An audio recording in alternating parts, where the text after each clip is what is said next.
राजा का वशिष्ठ जी से यज्ञ की तैयारी के लिए अनुरोध, वशिष्ठ जी द्वारा इसके लिए सेवकों की नियुक्ति और सुमंत्र को राजाओं को बुलाने के लिए आदेश, समागत राजाओं का सत्कार तथा पत्नियों सहित राजा दशरथ का यज्ञ की दीक्षा लेना।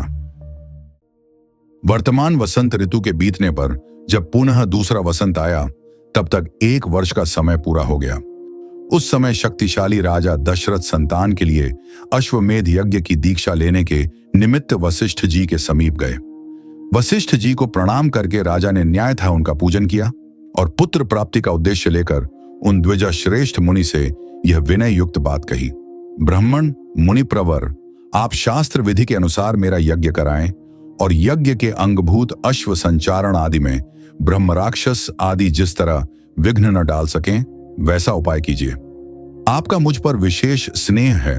आप मेरे सुहृद अकारण हितैषी, गुरु और परम महान हैं। यह जो यज्ञ का भार उपस्थित हुआ है, इसको आप ही वहन कर सकते हैं। तब बहुत अच्छा कहकर विप्रवर वशिष्ठ मुनि राजा से इस प्रकार बोले, नरेश्वर, तुमने जिसके लिए प्रार्थना की है वह सब मैं करूंगा। तदनंतर वशिष्ठ जी ने यज्ञ संबंधी कर्मों में निपुण तथा यज्ञ विषयक शिल्प कर्म में कुशल, परम धर्मात्मा, बूढ़े ब्राह्मणों, यज्ञ कर्म समाप्त होने तक उसमें सेवा करने वाले सेवकों, शिल्पकारों, बढ़ियों, भूमि खोदने वालों, ज्योतिषियों, कारीगरों, नटों, नर्तकों, विशुद्ध शास्त्रवेताओं तथा बहुश्रुत पुरुषों को बुलाकर उनसे कहा, तुम लोग महाराज की आज्ञा से यज्ञ कर्म के लिए आवश्यक प्रबंध करो। शीघ्र ही कई हजार ईंटें लाई जाए। राजाओं के ठहरने के लिए उनके योग्य अन्न पान आदि अनेक उपकरणों से युक्त बहुत से महल बनाए जाएं। ब्राह्मणों के रहने के लिए भी सैकड़ों सुंदर घर बनाए जाने चाहिए। वे सभी गृह बहुत से भोजनीय अन्न पान आदि उपकरणों से युक्त तथा आंधी पानी आदि के निवारण में समर्थ हों। इसी तरह पुरवासियों के लिए भी विस्तृत मकान बनने चाहिए। दूर से आए हुए भूपालों के लिए पृथक पृथक महल बनाए जाएं। घोड़े और हाथियों के लिए भी शालाएं बनाई जाएं। साधारण लोगों के सोने के लिए भी घरों की व्यवस्था हो। विदेशी सैनिकों के लिए भी बड़ी बड़ी छावनियां बननी चाहिए। जो घर बनाए जाएं, उनमें खाने पीने की प्रचुर सामग्री संचित रहे। उनमें सभी मनोवांछित पदार्थ सुलभ हों तथा नगर वासियों को भी बहुत सुंदर अन्न भोजन के लिए देना चाहिए। वह भी विधिवत सत्कार पूर्वक दिया जाए, अवहेलना करके नहीं।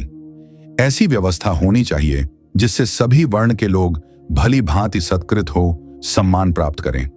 काम और क्रोध के वशीभूत होकर भी किसी का अनादर नहीं करना चाहिए। जो शिल्पी मनुष्य यज्ञ कर्म की आवश्यक तैयारी में लगे हों, उनका तो बड़े छोटे का ख्याल रखकर विशेष रूप से समादर करना चाहिए। जो सेवक या कारीगर धन और भोजन आदि के द्वारा सम्मानित किए जाते हैं, वे सब परिश्रम पूर्वक कार्य करते हैं। उनका किया हुआ सारा कार्य सुंदर ढंग से संपन्न होता है। उनका कोई काम बिगड़ने नहीं पाता। अतः तुम सब लोग प्रसन्न चित्त होकर ऐसा ही करो। तब वे सब लोग वशिष्ठ जी से मिलकर बोले, आपको जैसा अभीष्ट है उसके अनुसार ही करने के लिए अच्छी व्यवस्था की जाएगी। कोई भी काम बिगड़ने नहीं पाएगा। आपने जैसा कहा है हम लोग वैसा ही करेंगे, उसमें कोई त्रुटि नहीं आने देंगे। तदनंतर वशिष्ठ जी ने सुमंत्र को बुलाकर कहा, इस पृथ्वी पर जो जो धार्मिक राजा, ब्राह्मण, क्षत्रिय, वैश्य और सहस्रों शूद्र हैं, उन सबको इस यज्ञ में आने के लिए निमंत्रित करो। सब देशों के अच्छे लोगों को सत्कार पूर्वक यहां ले आओ। मिथिला के स्वामी शूरवीर महाभाग जनक सत्यवादी नरेश हैं। उनको अपना पुराना संबंधी जानकर तुम स्वयं ही जाकर उन्हें बड़े आदर सत्कार के साथ यहां ले आओ। इसीलिए पहले तुम्हें यह बात बता देता हूं। इसी प्रकार काशी के राजा अपने स्नेही मित्र हैं और सदा प्रिय वचन बोलने वाले हैं। वे सदाचारी तथा देवताओं के तुल्य तेजस्वी हैं। अतः उन्हें भी स्वयं ही जाकर ले आओ। केकय देश के बूढ़े राजा बड़े धर्मात्मा हैं। वे राज सिंह महाराज दशरथ के श्वशुर हैं। अतः उन्हें भी पुत्र सहित यहां ले आओ। अंग देश के स्वामी महाधनुर्धर राजा रोमपाद हमारे महाराज के मित्र हैं। अतः उन्हें पुत्र सहित यहां सत्कार पूर्वक ले आओ। कौशल राज भानुमान को भी सत्कार पूर्वक ले आओ। मगध देश के राजा प्राप्तिज्ञ को, जो शूरवीर, सर्वशास्त्र विशारद, परम उदार तथा पुरुषों में श्रेष्ठ हैं, स्वयं जाकर सत्कार पूर्वक बुला ले आओ। महाराज की आज्ञा लेकर तुम पूर्व देश के श्रेष्ठ नरेशों को तथा सिंधु सौवीर एवं सौराष्ट्र देश के भूपालों को यहां आने के लिए निमंत्रण दो। दक्षिण भारत के समस्त नरेशों को भी आमंत्रित करो। इस भूतल पर और भी जो नरेश महाराज के प्रति स्नेह रखते हैं, उन सबको सेवकों और सगे संबंधियों सहित यथासंभव शीघ्र बुला लो। महाराज की आज्ञा से बड़भागी दूतों द्वारा इन सब के पास बुलावा भेज दो। वशिष्ठ का यह वचन सुनकर सुमंत्र ने तुरंत ही अच्छे पुरुषों को राजाओं की बुलाहट के लिए जाने का आदेश दे दिया। परम बुद्धिमान धर्मात्मा सुमंत्र वशिष्ठ मुनि की आज्ञा से खास राजाओं को बुलाने के लिए स्वयं ही गए। यज्ञ कर्म की व्यवस्था के लिए जो सेवक नियुक्त किए गए थे, उन सब ने आकर उस समय तक यज्ञ संबंधी जो कार्य संपन्न हो गया था, उस सब की सूचना महर्षि वशिष्ठ को दी।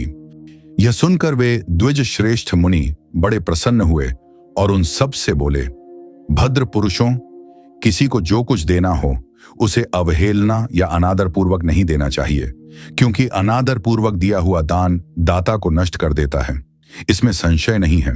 तदनंतर कुछ दिनों के बाद राजा लोग महाराज दशरथ के लिए बहुत से रत्नों की भेंट लेकर अयोध्या में आए। इससे वशिष्ठ जी को बड़ी प्रसन्नता हुई। उन्होंने राजा से कहा, पुरुष सिंह, तुम्हारी आज्ञा से राजा लोग यहां आ गए। नृप श्रेष्ठ, मैंने भी यथा योग्य उन सबका सत्कार किया है। हमारे कार्यकर्ताओं ने पूर्णतः सावधान रहकर यज्ञ के लिए सारी तैयारी की है। अब तुम भी यज्ञ करने के लिए यज्ञ मंडप के समीप चलो। राजेंद्र, यज्ञ मंडप में सब और सभी वांछनीय वस्तुएं एकत्र कर दी गई हैं। आप स्वयं चलकर देखें। यह मंडप इतना शीघ्र तैयार किया गया है मानो मन के संकल्प से ही बन गया हो। मुनिवर वशिष्ठ तथा ऋष्यशृंग दोनों के आदेश से शुभ नक्षत्र वाले दिन को राजा दशरथ यज्ञ के लिए राजभवन से निकले। तत्पश्चात वशिष्ठ आदि सभी श्रेष्ठ द्विजों ने यज्ञ मंडप में जाकर ऋष्यशृंग को आगे करके शास्त्रोक्त विधि के अनुसार यज्ञ कर्म का आरंभ किया। पत्नियों सहित श्रीमान अवध नरेश ने यज्ञ की दीक्षा ली। जय श्री राम। अगले भाग में आप देखेंगे महाराज दशरथ के द्वारा अश्वमेध यज्ञ का सांगोपांग अनुष्ठान।